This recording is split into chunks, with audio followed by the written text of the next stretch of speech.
Day 25 of talking to the camera. So many times when we talk about love and submission, especially when we talk about submission, many times what some women hear is subjugation. And understand them, this is as a result of number one, bad teachings from pastors on submission. The way some people have thought submission is as if, women should be subjugated in that regard. Then number two again, people, when you talk about submission, some women hear from the lens of the experiences they have had or they have seen other people, sometimes even their own parents.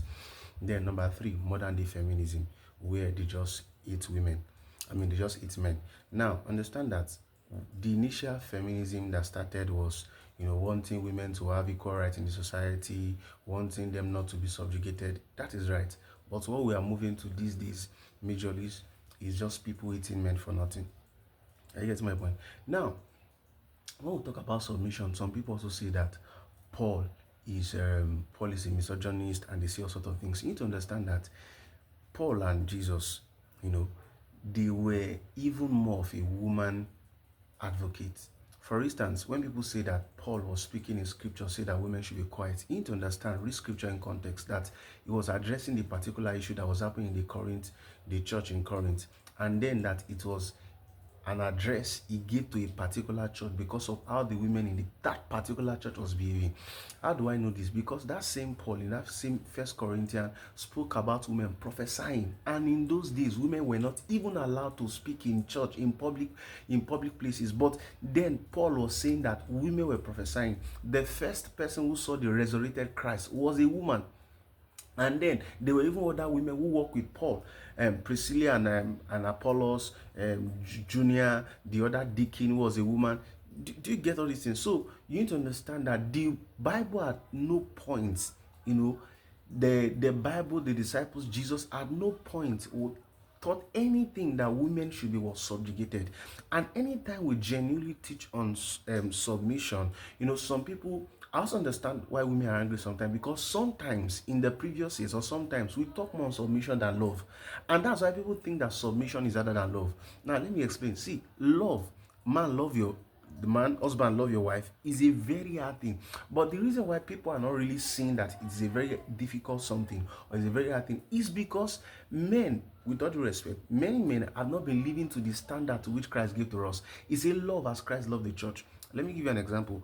Do you know how Christ loved the church? The fact that you saw that scripture and you're just rejoicing, it's proof that you don't understand the scripture, because you need to go and study how Christ loved the church first. The Bible told us that even while we are yet sinners, he loved us. So the Bible gave us a standard of how to love. It didn't say love as your village people usually love. It said love as Christ loved the church.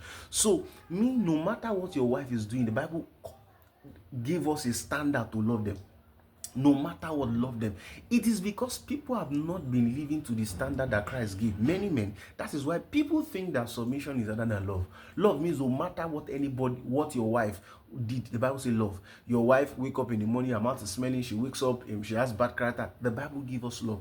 And I think, you see, marriage is the coming together of two people trying to outlove one another. When this is captured in marriage, I don't think the issue of love and submission will be a difficult thing. Then you understand that when we say submission, we are not saying to be, they need to oppress women and these things. I've said this several times, that in marriage we are one. So in marriage, you do things together. Just because the Bible says the man is the leader of the house, it does not mean many times that the man is the most intelligent person. Just like in football, some people, when you see some teams, the captain of those teams are not even the most brilliant players in that team. But it's just by, let me use the word, permit me to use the word, by the election of grace. Just like pastors too.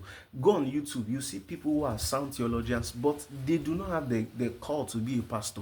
Then there are people who are pastors who are not even sound in theology as much as those people you see on YouTube, but then they have been called by the election of grace. So when we talk about leadership in his family, it's not because the man is the most intelligent person. In fact, many times you can marry a woman who is more intelligent than you. So the Bible saying the man is the head of the house is not based on the fact that he's the most intelligent. It's just by the election of grace. So when we talk about love and submission, we are not talking about men subjugating their women, So because many times when people hear about submission, they think about its subjugation, subjugating the women, oppressing. No, we are one. We do things together. Just because you are leader of the house does not mean or everything you say will always stand. Do you get? So I understand that many times when people hear submission, this is what they hear: subjugation, subjugation. So I've said all this to say that in case you hear a well-meaning believer, a well-meaning pastor teaching on love and submission, what they are talking about submission is not that the husband should oppress the wife. No, not at all.